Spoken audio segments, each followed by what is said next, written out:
Ciao e benvenuto nel mio canale, io sono Alessandro e oggi parliamo di un argomento fondamentale. Questo perché molte persone ormai si stanno sempre più avvicinando, soprattutto proprio quest'anno, ok? Negli investimenti, al mondo degli investimenti, al mondo dei fare soldi, eccetera, eccetera, eccetera, ok? Questo perché grazie ad internet ovviamente si sta iniziando a creare un'educazione maggiore per quanto riguarda tutte le varie opportunità che veramente esistono. Ok? E quindi il Covid ha accentuato tutto ciò. Quindi ha accentuato tutto ciò che si riferisce proprio ad internet. Questo perché ha obbligato milioni di persone a stare su internet tutti i giorni. E molto spesso, ok, se magari anche si ha un po' di fortuna, si può entrare in contatto con delle fonti, con delle informazioni utili, delle informazioni che poi ti possono dare veramente del valore. Come in questo caso. In questo caso parliamo di come iniziare a investire, ma in maniera seria. Ovviamente non sono consigli finanziari, perché io non sono un consulente finanziario registrato all'albo e quindi non posso permettermi proprio in maniera legale di darmi consigli finanziari. Ma detto ciò, perché bisogna investire innanzitutto? Parliamo del perché bisogna investire. Uno, per preservare quello che è il nostro valore economico, quello che è il nostro patrimonio, e due, soprattutto, per incrementarlo, ok? Per accrescerlo con il tempo. Infatti, la nota che sta scritto qua sotto è lungo periodo, ok? 10 anni in su. Poi alcuni investimenti possono avere un arco temporale anche più breve, come per esempio il Bitcoin, che può potenzialmente avere un arco temporale di investimento anche solo di 4-5 anni. Ovviamente poi più vai avanti meglio è, quello sempre. Però potenzialmente puoi investire oggi e da qua in 4-5 anni sei praticamente sicuro al 100% che sei in profitto e anche di tanto. Detto ciò, iniziamo comunque a parlare meglio. Il reddito ovviamente è la prima cosa, non si può ovviamente iniziare a investire o solo pensare di investire se non si ha un reddito fisso costante ogni mese. Ok? Non deve essere per forza uno stipendio, non deve essere per forza un qualcosa di legato a un lavoro tradizionale. L'importante è che si abbia un introito mensile, non mensile, ma neanche per forza mensile, può essere pure trimestrale, come può essere settimanale, giornaliero, quello che è. L'importante è che sei sicuro che in un determinato periodo di tempo hai con certezza un reddito che può essere più o meno costante, ma che sia solido. Questo perché quando poi si va a investire, bisogna investire con costanza e quindi devi essere certo che puoi investire. Ok? Quindi, prima cosa, concentrarsi a creare un reddito o magari incrementarlo. La seconda cosa, ovviamente, è la creazione di quello che è un conto risparmio, un fondo emergenze, ok? Come dicono spesso anche altre persone, se si inizia a investire senza aver creato un piccolo fondo emergenze, un piccolo fondo cassa liquido, sicuramente non è lo scenario migliore.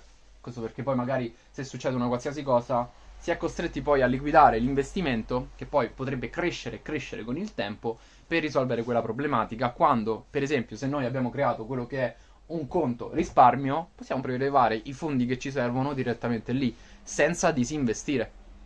Dopo aver creato il secondo conto risparmio, che può essere 2, 3, 4, 5, 6 mesi di vita, 6 mesi di spese vostre, ok? Investite. Iniziamo ad investire. Come si inizia a investire?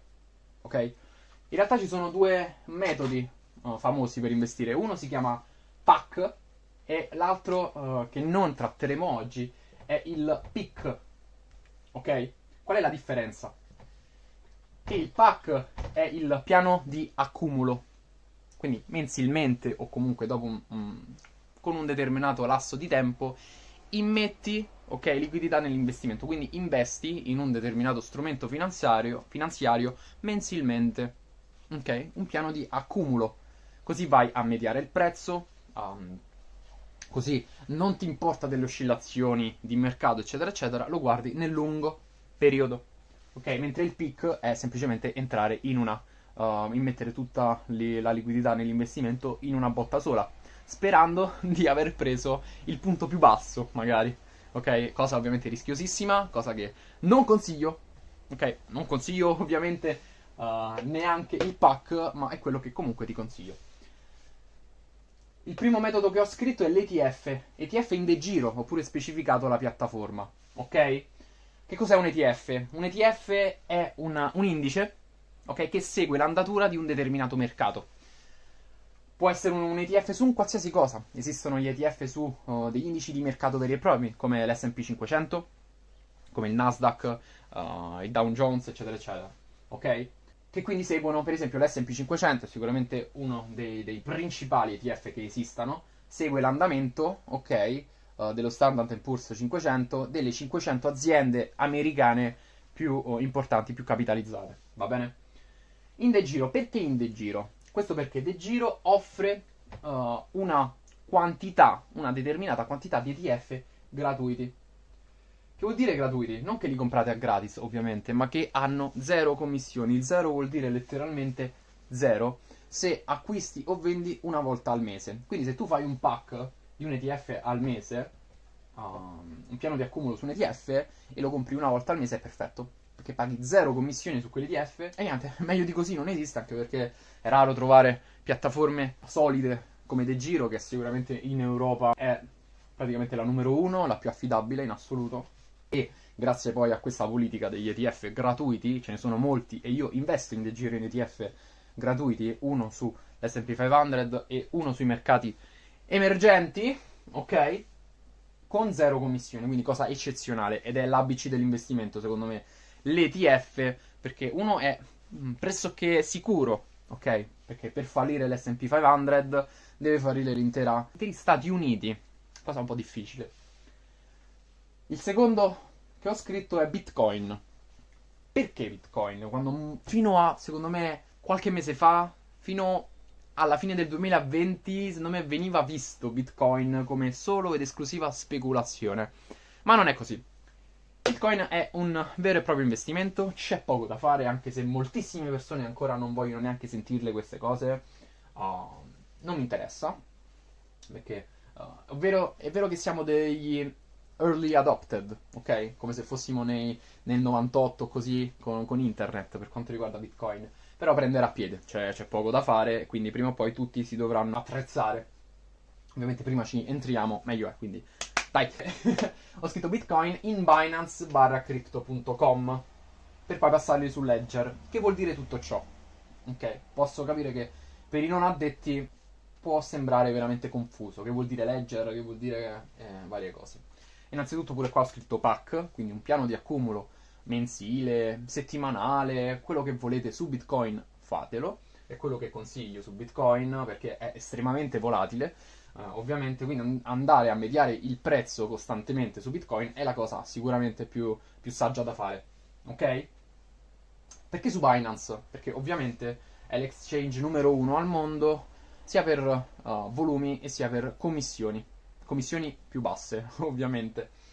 E Crypto.com invece perché offre degli eccezionali ritorni sull'investimento. Che vuol dire? Ritorno nell'investimento non parliamo di ROI, assolutamente, ma parliamo di mettere proprio in staking, parliamo di mettere in lending le proprie monete, le proprie coin acquistate, avere un ritorno annualizzato.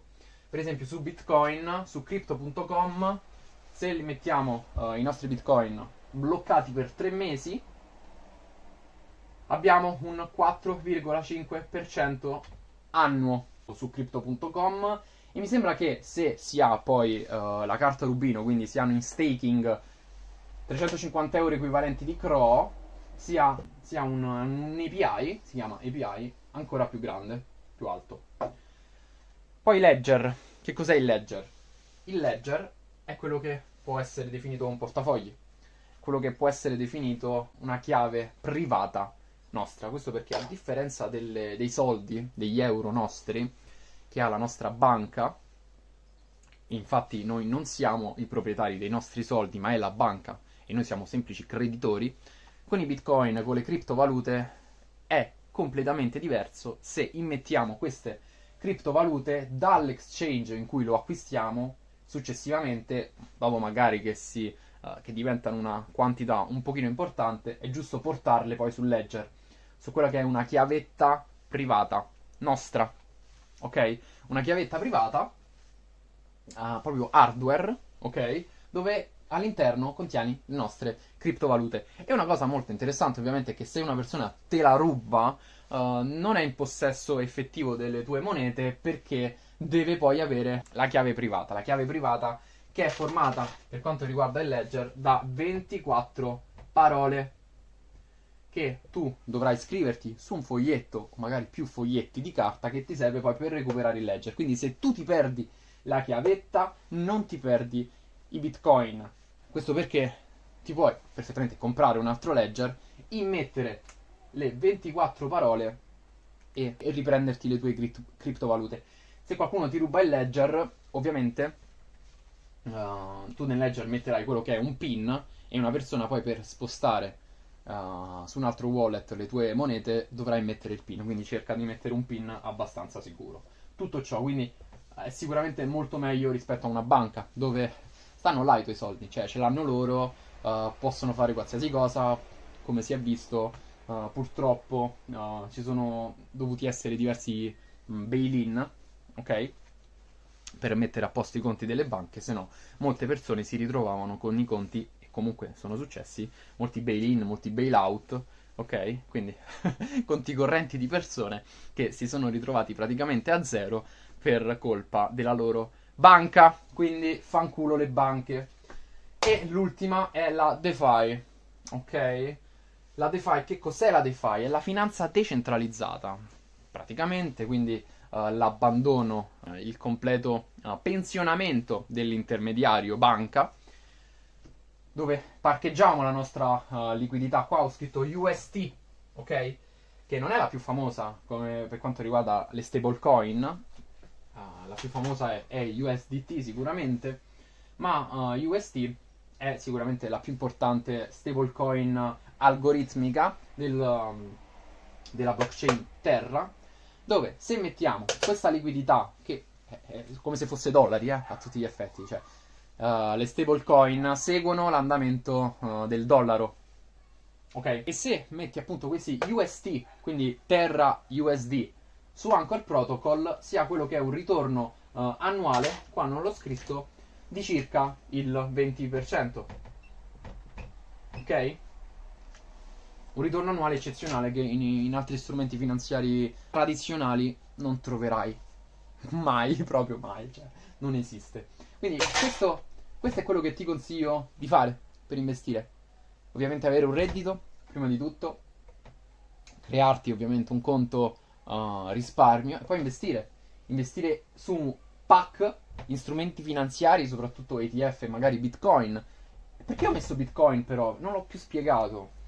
Perché si vedrà ovviamente col tempo e sarà il tempo a darmi ragione o meno, ma per quanto mi riguarda, con il tempo, magari nei prossimi 5, 10, 20 anni, Bitcoin, io sono abbastanza convinto, si dimostrerà l'asset più performante tra tutti, ok?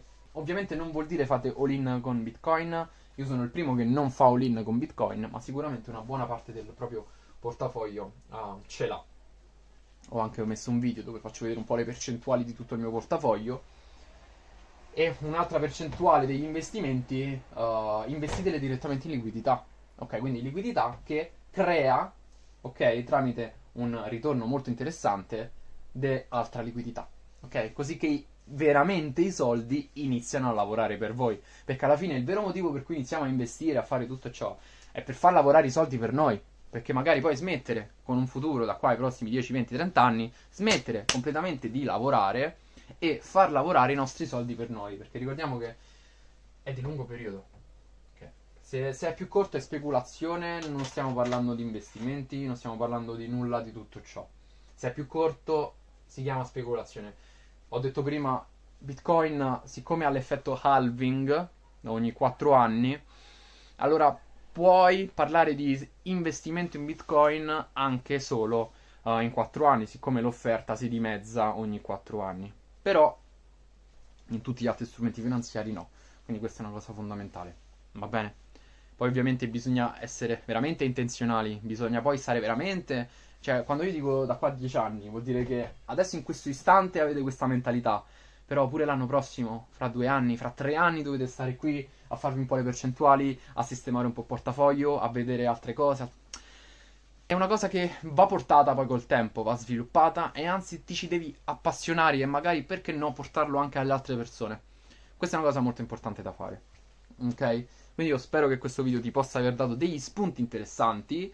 Spero che ti possa aver aiutato in qualche modo, soprattutto facendoti capire che magari devi risparmiare prima di investire, perché poi magari sei costretto a disinvestire quello che hai risparmiato, quello che stai investendo per poi fare un qualcosa ed è una cosa veramente pessima che ti butta pure giù emozionalmente. Ok? Io per fortuna in passato, quando ho iniziato a fare un po' tutto ciò, ho iniziato anche a risparmiare e ne sono grato, questo perché ovviamente sono successe diverse cose, soprattutto alla mia auto e per fortuna avevo la liquidità necessaria per sistemare la ruota, sistemare quello e quell'altro, ok? E è importante, ok? Perché può capitare di tutto e l'ultima cosa che vogliamo fare è disinvestire gli investimenti che magari stanno pure andando bene per ovviamente risolvere quella problematica, ok? Quindi mi raccomando. E poi ovviamente con un po' di dedizione e un po' di tempo si vedranno i risultati. Tu iscriviti al canale, lasciami un bel like che mi fa veramente tanto piacere e ci vediamo al prossimo video. Ciao!